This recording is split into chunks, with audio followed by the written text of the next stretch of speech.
বরফ খাওয়ার জন্য বরফ নিয়ে পালিয়েছে, থালায় রেখে দিয়েছে। এবার বরফটাকে নিয়ে নিয়ে পালাচ্ছে, যদি কেউ নিয়ে নেয়। এই দেখুন মুখে ভরে রেখে দিয়েছে, সব জায়গায় মাখছে। হ্যাঁ খুব দুষ্টু, হ্যাঁ খুব দুষ্টু। আরে কোথায় চলে গেল বল্লভটা? দুত্তু হয়ে গেল, দুত্তু। হ্যাঁ গুনগুনে, এটা কি হচ্ছে? দুত্তু হচ্ছে, কুচু কুচু কুচু কুচু বরফ খাচ্ছে, আবার বরফটাকে খেলছে, বরফ নিয়ে আর একদিকে খাচ্ছে একদিকে খেলছে। কি করবে বুঝতে পারছে না, খেলবো কি খাবো, দুটোই করছে তাই একসাথে।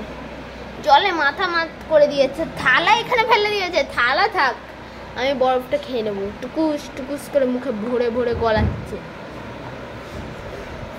এরকম করে উনি দুষ্টু করছে। এই আজকে তোকে পিটুবো, কোনো পাত্তাই নেই গাইস। তাহলে আপনারা লাইক অ্যান্ড সাবস্ক্রাইব করবেন অনেক বেশি। অ্যান্ড আর এই ছোট্ট মানে বরফের গল্প এখানে আটকে দেওয়া হলো।